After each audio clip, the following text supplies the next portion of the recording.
بڑی محبت سے ہمارے دلوں کو گرما رہے تھے۔ ہمارے اس علاقے کی مشہور و معروف شخصیت جناب حافظ عمر فاروق صاحب، الحمدللہ ہمارے آج کے تمام مہمانان گرامی تشریف فرما ہیں، تشریف لا چکے ہیں۔ انہی میں ایک نامور شخصیت سابقہ قادیانی تھے پہلے، اللہ تعالیٰ نے ان کو اسلام کے اس روشن اور منور جو اسلام کا یہ نور ہے اس کے دل میں اتارا۔ اللہ تعالیٰ نے ان کو ہدایت نصیب فرمائی، کلمہ پڑھ کے مسلمان ہوئے۔ الحمدللہ پورے پاکستان میں لے کر واگا بارڈر سے کراچی تک جگہ جگہ پر الحمدللہ بہت سے قادیانیوں کو اس کے بعد دائرہ اسلام میں داخل کر چکے ہیں۔ جناب عرفان محمود برق صاحب تھوڑی ہی دیر کے بعد ہمارے درمیان میں جلوہ افروز ہونے والے ہیں۔ آپ حضرات میں دیکھ رہا ہوں بڑے خوش ہو کر اور ہاتھوں کو بلند کر کے سبحان اللہ کہہ رہے ہیں۔ اللہ تعالیٰ آپ کو خوش رکھے۔ بس اسی طرح تھوڑی دیر کے بعد حضرت مفتی حسن صاحب بھی تشریف لے آئیں گے۔ آپ حضرات نے اسی طرح جاگ کر سننا ہے، سنیں گے انشاءاللہ۔ ایک ربائی کے چندے کا شعر آپ حضرات کے گوش گزار مائک بھائی منور صاحب کے حوالے کروں گا۔ بھائی منور صاحب کہاں ہیں؟ ان سے گزارش ہے کہ یہاں پر کرسی پر تشریف لیں۔ اللہ تعالیٰ آپ کو خوش رکھے، محبتوں سے نوازے۔ محبت دیجئے گا کہ جان جانے وفا ہے میرا مصطفیٰ۔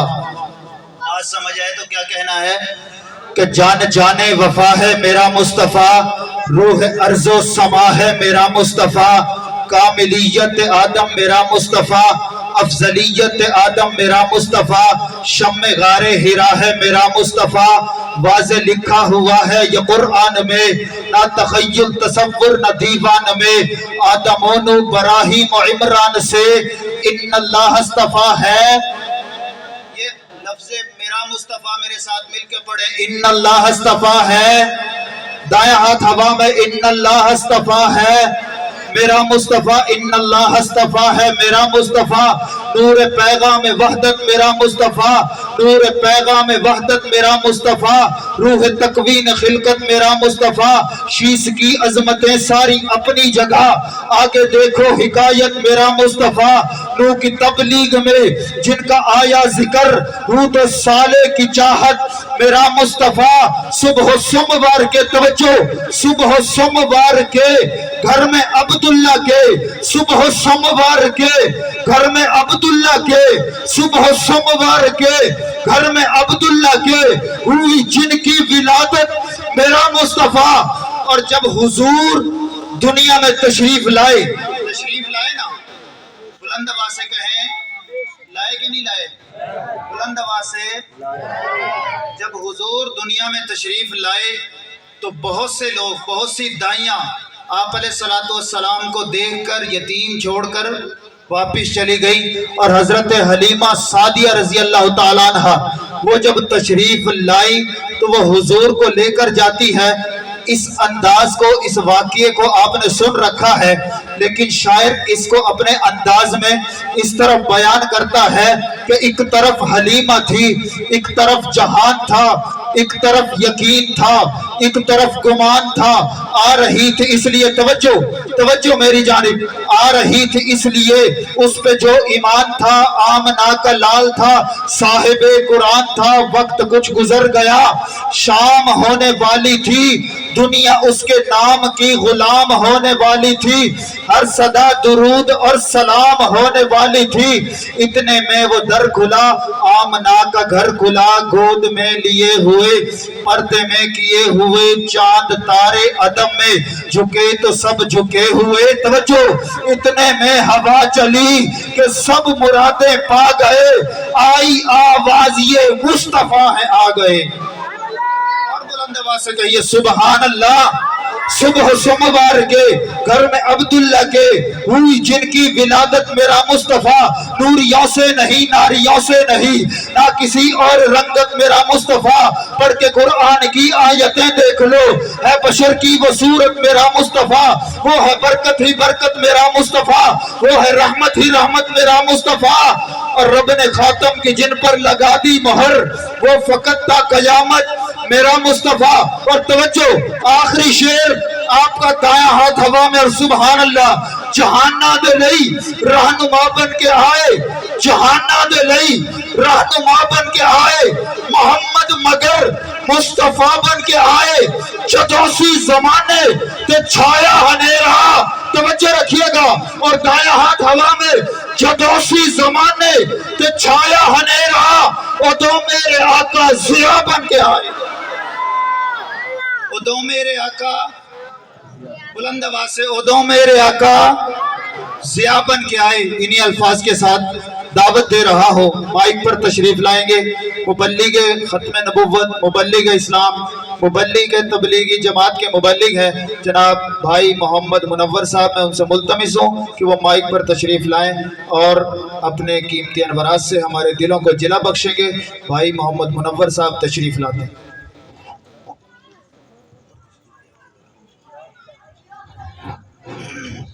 السلام علیکم. الحمد للہ وحدہ والصلاة والسلام علی من لا نبی بعد. اعوذ باللہ من الشیطان الرجیم. بسم اللہ الرحمن الرحیم.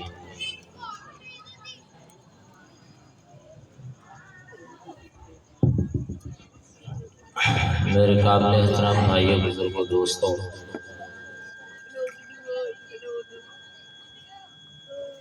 اللہ رب العزت نے ساری دنیا کے سارے انسانوں کی دنیا آخرت کی پوری کامیابی اپنے پورے کے پورے دین پر چلنے میں رکھی ہے.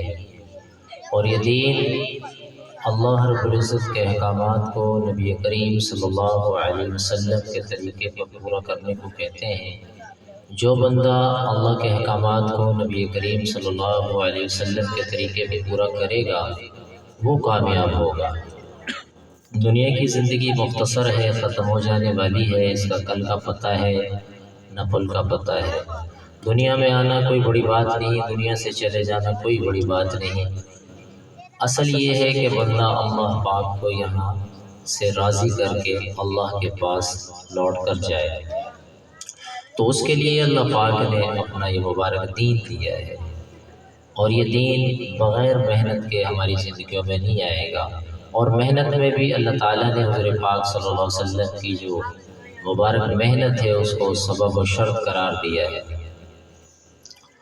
اب حضور پاک صلی اللہ علیہ وسلم کے طریقے پر دین کی محنت کی جائے گی تو دین زندگیوں میں آئے گا, اور حضور پاک صلی اللہ علیہ وسلم کے طریقے سے ہٹ کے دین کی محنت کو کیا جائے گا تو دین ہماری زندگیوں میں نہیں آئے گا, کچھ اور ہی چیز آئے گی. اللہ تعالیٰ اس دنیا کو بنانے سے پہلے ہی اس دنیا کو ختم کرنے کا ارادہ فرما چکے ہیں. کل من علیہا فان ویبقى وجہ ربک ذو الجلال والاکرام, کہ ساری کائنات کو فنا ہے, صرف ایک اللہ کی ذات کو بقا ہے. اللہ کا چہرہ باقی رہنے والا ہے, باقی ساری کائنات کو فنائیت کے گھاٹ اتار دیا جائے گا. حدیث پاک میں آتا ہے جو مر گیا اس کی قیامت تو آ گئی. من مات فقط قامت قیامت ہو, جو مر گیا اس کی قیامت تو آ گئی. اور ایک یہ چھوٹی قیامت ہے جب بندہ مر جاتا ہے تو اس کی قیامت آ جاتی ہے. اور ایک اللہ پاک نے بڑی قیامت رکھی ہے کہ جب اللہ پاک زمین آسمان کے نظام کو جو ہے توڑ پھوڑ دیں گے تو اس سے پہلے کچھ حالات ہیں جو اللہ کے نبی صلی اللہ علیہ وسلم نے بتائے ہیں اور ان کی خبریں دی ہیں کہ قیامت سے پہلے یہ ہوگا یہ ہوگا یہ ہوگا. وہ ساری چیزیں اللہ کے نبی صلی اللہ علیہ وسلم نے جو ہے ہمیں بتائیں. تو پھر اس کے بعد جو ہے قیامت آئے گی اور پھر ہر بندے کا جو ہے قیامت کے دن حساب کتاب ہونا ہے. اب جس کے اعمال اچھے ہوں گے, جس نے دنیا کے اندر تیاری کی ہوگی, اس کے لیے اللہ پاک ہمیشہ کی جنت کا فیصلہ فرما دیں گے, اور جس کے اعمال اچھے نہیں ہوں گے اس کے لیے دوزخ کا فیصلہ ہوگا. اگر ایمان ہے اور اعمال اچھے نہیں ہیں تو پھر کچھ وقت کے لیے اللہ پاک اس کو چاہیں گے تو جہنم کے اندر ڈالیں گے. ایمان کی بدولت ایک نہ ایک دن اللہ پاک اس کو جہنم سے نکال کر جنت کے اندر ڈال دیں گے. لیکن اگر ایمان نہیں ہے تو پھر ہمیشہ کی جہنم ہے۔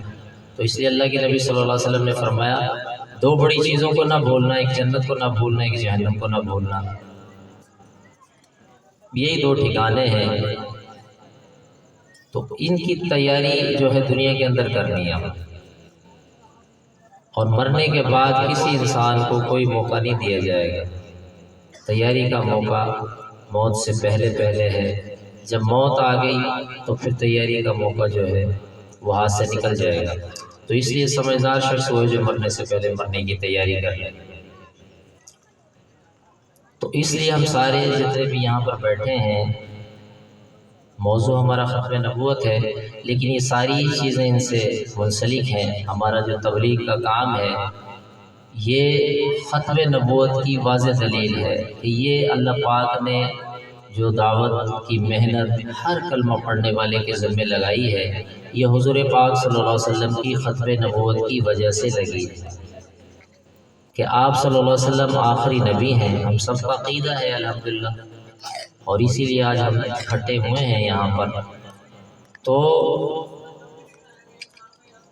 جب آپ صلی اللہ علیہ وسلم آخری نبی ہیں تو اب نبیوں والا کام کون کرے گا؟ پہلے تو اللہ پاک نبی بھیج دیتے تھے، ہر بستی ہر علاقے کے اندر ہر شہر کے اندر نبی آئے اور انہوں نے جو ہے دعوت کی محنت کو کیا۔ اب حضور پاک صلی اللہ علیہ وسلم پر آ کر نبوت ختم ہو گئی، صاف واضح اعلان ہو گیا، سینکڑوں احادیث سینکڑوں قرآنی آیات جن کے اندر آپ صلی اللہ علیہ وسلم کی نبوت کو ختم کر دیا گیا، اس میں بتا دیا گیا۔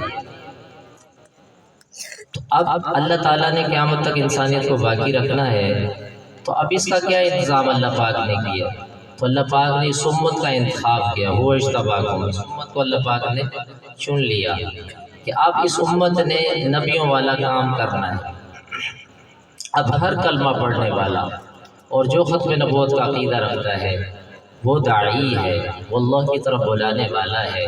جس طریقے سے حضور پاک صلی اللہ علیہ وسلم نے لوگوں کو اللہ کا تعارف کروایا، اللہ کی پہچان کرائی، اب اسی طریقے پر چلتے ہوئے آپ صلی اللہ علیہ وسلم کے نقش قدم پر چلتے ہوئے ہر کلمہ پڑھنے والے کے ذمے ہے وہ اپنی استعداد کے مطابق، استطاعت کے مطابق جو ہے اس دعوت کی محنت میں اپنے جان کو بھی لگائے، مال کو بھی لگائے۔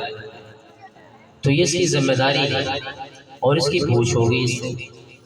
اللہ پوچھے گا کہ تمہارے ذمہ یہ کام لگا تھا، تم نے اس کام کو کتنا کیا؟ تو ہر بندہ داعی ہے، اللہ کی طرف بلانے والا ہے، آپ صلی اللہ علیہ وسلم کا نائب ہے، اور آپ صلی اللہ علیہ وسلم کی نیابت میں اس کے ذمے ہے کہ وہ خود بھی دین پر چلے اور دوسروں کو بھی اس پہ لانے کی محنت و کوشش کرے۔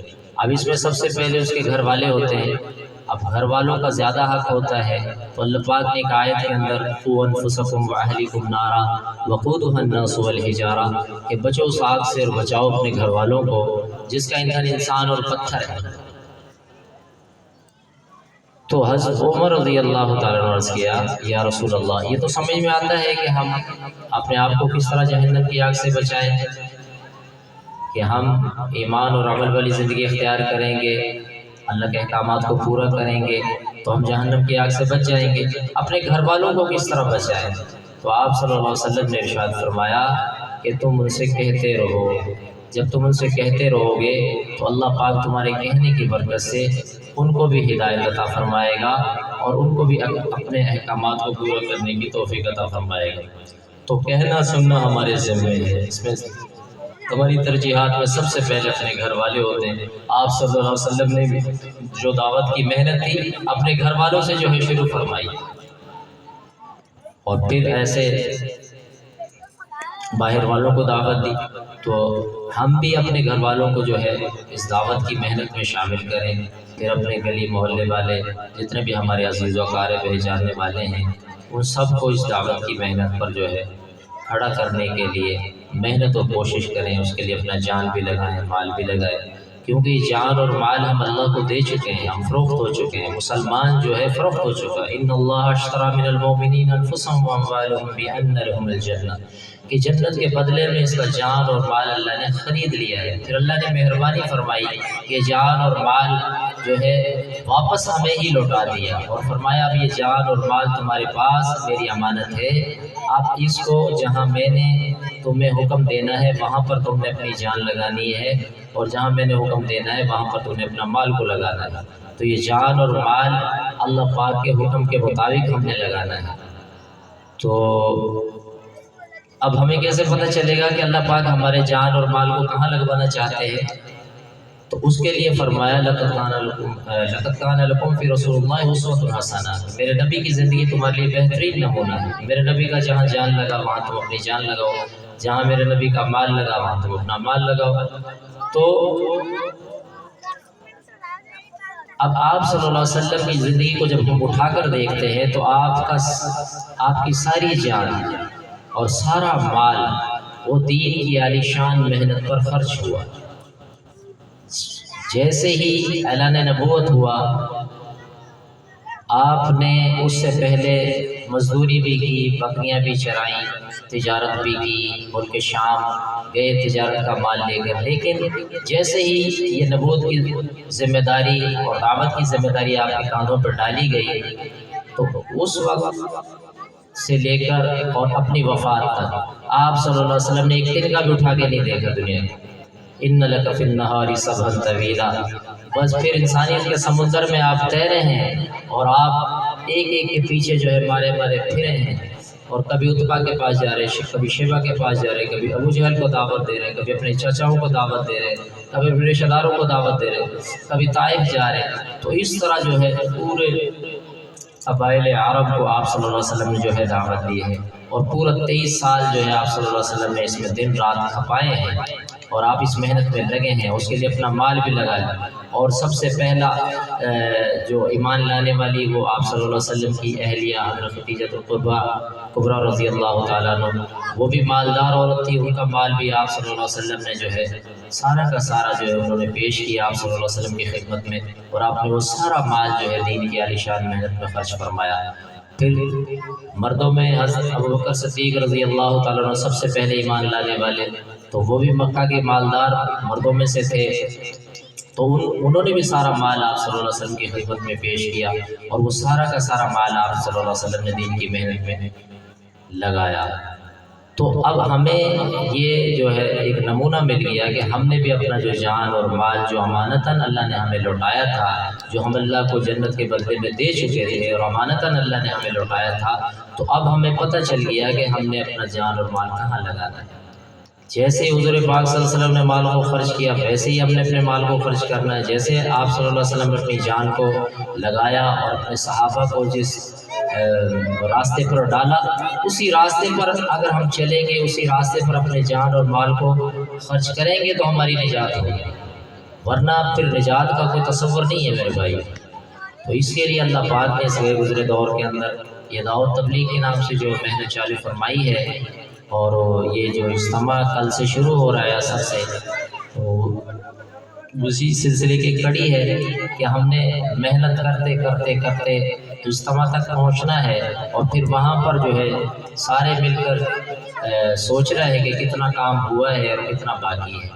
اب جتنا باقی ہے پھر اس کے اعتبار سے ترتیب بنانی ہے۔ تو اجتماع کا یہ مقصد ہوتا ہے، یہ نہیں ہے کہ ساری دنیا کے سارے انسانوں کو وہاں پہ اکٹھا کر لو، بندوں کو اکٹھا کرنا جو ہے مقصود نہیں ہے، بلکہ یہ دیکھنا یہ ہے کہ کتنا کام ہوا ہے اور کتنا باقی ہے۔ جتنا باقی ہے اس کی ترتیب بنانی ہے، اور پھر اللہ کے راستے میں نکلنا ہے، اور موت تک ہم نے اس کام کو کرنا ہے۔ اس میں چھٹی نہیں ہے، تبلیغ کے کام میں چھٹی نہیں ہے۔ کھائیں گے بھی، پئیں گے بھی، سارے بھی، بچوں کی ضروریات کو بھی دیکھیں گے، لیکن ہماری جو ترجیحات میں سب سے پہلی ترجیح دعوت کی محنت ہوگی کہ ہم نے سب سے اوپر اس دعوت کی محنت کو رکھنا ہے۔ باقی ہماری ضرورتیں ہیں، چلتے ضرورتوں کو بھی پورا کریں گے، ان کو بھی دیکھیں گے، لیکن ہمارا جو مقصود ہے وہ دعوت کی محنت ہے۔ حاجی عبدالوہاب صاحب رحمۃ اللہ علیہ ہمارے بڑے بزرگ تھے، وہ انتقال فرما گئے، وہ فرماتے تھے کہ اگر ایک انسان بھی جہنم کے اندر چلا گیا تو یہ ہم سارے جو ہے مسلمانوں کی ناکامی ہے۔ تو ہم نے اس بات کی پوری کوشش کرنی ہے کہ کوئی بھی انسان جہنم کے اندر نہ جائے، سارے کے سارے جنت کے اندر چلے جائیں، کیونکہ اللہ کی جنت بہت بڑی ہے، اور لکھا ہوا کتابوں کے اندر اللہ پاک نے ہر انسان کی جہنم بھی بنائی ہوئی ہے اور جنت بھی بنائی ہوئی ہے۔ تو جنت میں اللہ پاک سارے جنتیوں کو جن کے مقدر میں ہوگی جنت میں ڈال دیں گے، پھر بھی بہت سارا جنت کا رقبہ بچ جائے گا، تو اس کے لیے اللہ پاک نئی مخلوق کو پیدا فرمائیں گے اور جنت میں ڈالیں گے۔ تو اس لیے ہم نے اس بات کی پوری کوشش کرنی ہے کہ اللہ کی جنت بہت بڑی ہے، سب کو جنت کے اندر لے کر جانا ہے، تو اس کے لیے محنت کوشش کرنا، اپنے جان کو لگانا، مال کو لگانا، اور اس پر اللہ کے بڑے بڑے وعدے ہیں۔ جو بندہ اللہ کے راستے میں نکلتا ہے تو پہلے قدم پر اللہ پاک اس کے گناہوں کو معاف فرما دیتے ہیں، اور اس کے گھر والوں کے گناہوں کو معاف فرما دیا جاتا ہے، اور فرشتے یہ دعا کرتے ہیں کہ یا اللہ جو تیرے راستے میں نکلا ہے اس کے اور اس کے گھر والوں کے گناہوں کو معاف فرما دے، اور ان کو اور اس کے گھر والوں کو جنت کے اندر اکٹھا فرما دے۔ اور فرمایا کہ جو اللہ کے راستے میں نکلتا ہے اللہ پاک اس کے گھر والوں کی حفاظت فرماتے ہیں فرشتوں کے ذریعے، اور جو گرد و غبار اس کے جسم پر لگتی ہے اللہ پاک نے اس جسم پر جو ہے جہنم کی آگ تو بڑی دور کی بات ہے، دھواں بھی حرام کر دیا، یعنی کہ اس کا جہنم کے اندر جانا بہت مشکل ہے۔ یہ ایسا اونچا راستہ ہے، ایسا پاکیزہ راستہ ہے، اس کے اندر دنیا کی عزتیں بھی چھپی ہوئی ہیں اور آخرت کی عزتیں بھی چھپی ہوئی ہیں۔ جب سے مسلمان نے اس دعوت کی محنت کو چھوڑا ہے، ذلت کے گڑھوں میں یہ امت گرتی چلی جا رہی ہے، اور آج پوری امت جو ہے انتہائی پریشانی کا شکار ہے۔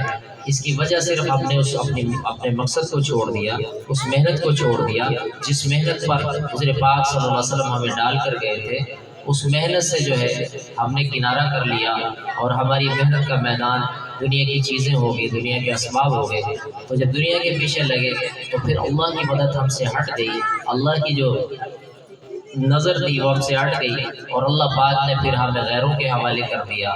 اب اوپر سے بھی پٹائی ہو رہی ہے اور نیچے سے بھی پٹائی ہو رہی ہے، اب ان مسلمانوں کو سمجھ نہیں آ رہا کب اپنے جانا کدھر۔ تو اس لیے یہ اجتماعات ہوتے ہیں کہ یہاں پر اکٹھا کیا جائے، وہاں حضرات بیان فرماتے ہیں، اور یہی ذہن سازی کی جاتی ہے کہ ہمارا جو ہے اس بھنور سے نکلنے کا کیا طریقہ کار ہے، کس طرح ہم اس بھنور سے نکل سکتے ہیں، اس مشکل سے جو ہے نجات پا سکتے ہیں۔ تو یہ وہاں پر یہ بتایا جاتا ہے، سمجھایا جاتا ہے، اور انسان کو جب سمجھایا جائے، بتایا جائے تو اس کا ذہن بنتا ہے، اور سب سے پہلے ذہن سازی ہوتی ہے، پھر انسان جو ہے اس رخ پر نکل پڑتا ہے، چل پڑتا ہے۔ تو یہاں پر اجتماع کے اندر جو کل سے شروع ہو رہا ہے، اس کے اندر ہر بندے کی شرکت ضروری ہے، اس کا مقصد بھی ہے، اس کی ضرورت بھی ہے، ہر بندہ وہاں پر جو ہے ضرور جو ہے حاضری دے۔ یہ 2 دن کا ہی ہوتا ہے، کل سے شروع ہوگا، جمعہ اور ہفتہ، اتوار کی جو ہے صبح کو دعا ہو جائے گی، تو 2 دن کا یہ اجتماع ہے۔ تو وہاں پر یہ عصر سے لے کر اور صبح جو اتوار کی صبح تک جو ہے بندہ اپنا ٹائم نکال کر وہاں پر جو ہے پہنچے، اور وہاں پر جو بیانات ہوں ان کو جو ہے توجہ دھیان کے ساتھ سنے، اور پھر خود اپنا محاسبہ کرے کہ مجھے کیا کرنا چاہیے تھا اور میں کیا کر رہا ہوں، اور مجھے کس طرف چلنا چاہیے تھا میں کس طرف چل رہا ہوں۔ یہ ہر بندہ اپنے گریبان میں خود جھانک کر جو ہے اپنا محاسبہ کرے، تو وہاں پر سوچنے کا بھی موقع ملتا ہے، فکر کرنے کا بھی موقع ملتا ہے، اور بڑا ذہن بنتا ہے۔ ماحول اچھا ہو تو انسان برا بھی اچھا ہو جاتا ہے، اگر ماحول برا ہو تو انسان جو ہے اچھا بھی برا ہو جاتا ہے۔ موسیٰ علیہ السلام کو برے ماحول سے سورہ طٰہٰ کے اندر اللہ نے منع فرمایا ہے کہ اے موسیٰ جو ہے برے کی صحبت سے بچنا، برے کی صحبت سے بچنا۔ حالانکہ موسیٰ علیہ السلام کلیم اللہ ہے، لیکن بری صحبت سے بچنے کی اللہ پاک ان کو جو ہے تلقین فرما رہے ہیں۔ تو میرے بھائیو، ہمیں تو بہت زیادہ اس برے ماحول سے جو ہے بچنا چاہیے، اسے گریز کرنا چاہیے، کیونکہ اس وقت تو یہ زمانہ ہی بڑا پرفتن ہے، اور پھر ہمارے پاس تو کوئی نہ ہمارے پاس کوئی ایسا یعنی کہ نبوت ہے کہ ہم کوئی نبی ہیں، ہم تو ایک عام سے مسلمان ہیں، گرے پڑے مسلمان ہیں، اور نہ ہمارے پاس کوئی ایسا علم ہے۔ تو ہمیں تو بہت زیادہ جو ہے اس برے ماحول سے گریز کرنا چاہیے، اور اپنے آپ کو اس ماحول کے ساتھ جو اچھا اور پاکیزہ ماحول ہے، جس میں اللہ کے رسول کی بات ہو، قرآن و حدیث کی بات ہو، اس ماحول کے ساتھ ہم نے اپنے آپ کو وابستہ رکھنا چاہیے۔ لقمان علیہ السلام، ان کی بڑی نصیحتیں ہیں اپنے بیٹے کو، اور سورہ لقمان کے نام سے پوری صورت قرآن پاک کے اندر اللہ پاک نے نازل بھی فرمائی، تو اس نے اپنے بیٹے کو بڑی نصیحتیں کی ہیں۔ نصیحتوں میں سے ایک نصیحت یہ بھی ہے کہ میرے بیٹا اپنے آپ کو نیک مجلسوں کے اندر کھینچ کر لاتے رہو، کیونکہ یہ جو نیک مجلسیں ہوتی ہیں، یہ مجلس والے جو ہوتے ہیں، ان پر اللہ کی رحمت کے جھونکے آتے رہتے ہیں۔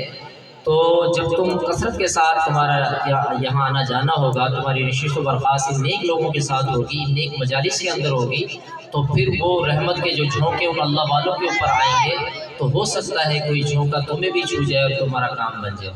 تو اس لیے ہر بندہ اس بات کی پوری کوشش کرے کہ کوئی بھی نیک مجلس ہو جس میں اللہ کے رسول کی بات ہو، دین کی محنت کی بات ہو، اس میں ضرور بندہ جو ہے شرکت کرے۔ یہ ہماری ضرورت بھی ہے اور مقصد بھی ہے۔ اب جیسے یہ مبارک مجلس ہے، ماشاءاللہ ختم نبوت کی بنیاد عنوان دیا گیا ہے اس کو، تو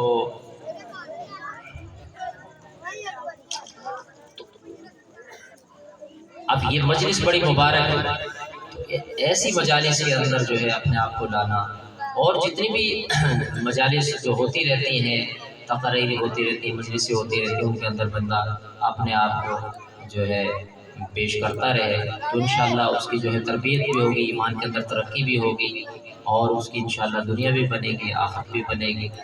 تو بس یہی چند باتیں تھیں جو میں نے آپ کے گوش گزار کر دی۔